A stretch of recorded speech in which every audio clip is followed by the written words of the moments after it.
പാസ്റ്ററെ, ഈ സമരിയ പട്ടണത്തിലൊക്കെ അതൊരു ഉണർവുണ്ടായിരുന്നു. അപ്പോസ്തല പ്രവൃത്തി പഠിക്കുമ്പോൾ ശമരിയ പട്ടണത്തിൽ ഭയങ്കര ഒരു ഉണർവ് നടന്നതായിട്ട് നമുക്ക് കാണാൻ പറ്റുന്നുണ്ട്. സത്യത്തിൽ ഫിലിപ്പോസ് അപ്പോസ്തലനാണോ എന്ന് ചോദിച്ചാൽ ഒരിക്കലും അപ്പോസ്തലനല്ല. എന്നാൽ ഫിലിപ്പോസിനെ കുറിച്ച് നമ്മൾ വായിക്കുമ്പോൾ മേശമേലുള്ള ശുശ്രൂഷയ്ക്ക് വേണ്ടിയാണ് ഫിലിപ്പോസിനെ ദൈവം തെരഞ്ഞെടുത്തത്. അപ്പം മേശമേലുള്ള ശുശ്രൂഷയിൽ വളരെ വിശ്വസ്തനായിരുന്നുകൊണ്ടും ഒരു പ്രത്യേക ദൗത്യം ആ മനുഷ്യന്റെ മേൽ കർത്താവ് പകർന്നു. അപ്പോൾ ഭയങ്കര ഒരു ഉണർവിലേക്ക് ശമരിയ പട്ടണത്തെ കൊണ്ടുപോകാൻ ഈ ഫിലിപ്പോസ് എന്ന ദൈവവൃത്തിന് ദൈവം കൂടെ ഇരുന്നു എന്ന് നമുക്ക് മനസ്സിലാക്കാൻ പറ്റും. അപ്പോൾ തന്നെ അവന് വലിയ പേരോ പ്രശസ്തിയോ ഒന്നും നമുക്ക് കാണാനില്ല. കൂടുതൽ ബൈബിൾ അത് പറയുന്നില്ല. എങ്കിൽ പോലും പൗലോസ് പിന്നത്തേതിൽ ഫിലിപ്പോസിന്റെ ഭവനത്തിൽ ചെന്നതായിട്ട് നമ്മൾ വായിക്കുന്നുണ്ട്. അവിടെ ചെല്ലുമ്പോഴാണ് 4 മക്കളെ പരിചയപ്പെടുന്നു ഫിലിപ്പോസിന്റെ.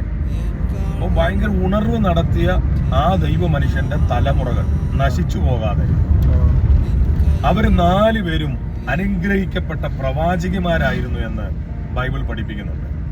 അപ്പൊ ഇവിടെയും നമുക്ക് മനസ്സിലാക്കാൻ പറ്റുന്നത് യഥാർത്ഥ ഉണർവ് ഒരു ഭക്തനിൽ നിന്ന് പുറപ്പെട്ടിട്ടുണ്ടെങ്കിൽ അവന്റെ ഭവനത്തിലും അതിന്റെ ചലനം വെളിപ്പെട്ടു വരും.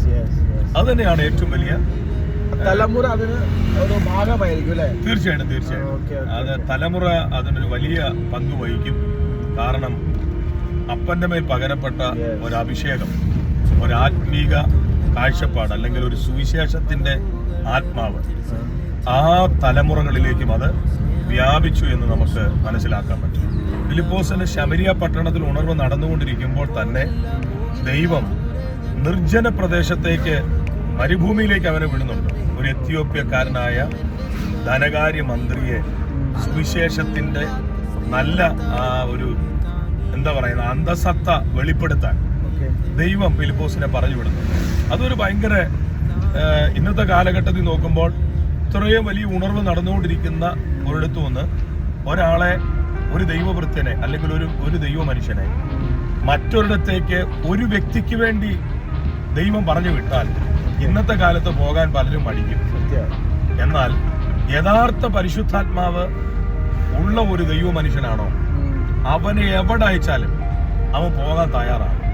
അതുകൊണ്ട് ഈ കാലഘട്ടങ്ങളിലും ഇങ്ങനെയുള്ള ഫിലിപ്പോസുമാർ ആത്മാവിൽ എഴുന്നേക്കട്ടെ എന്ന് ഞങ്ങളും ആഗ്രഹിക്കുന്നു. ദൈവത്തിന്റെ വചന ചിന്തകളും നിങ്ങൾക്കും പ്രയോജനമാകട്ടെ.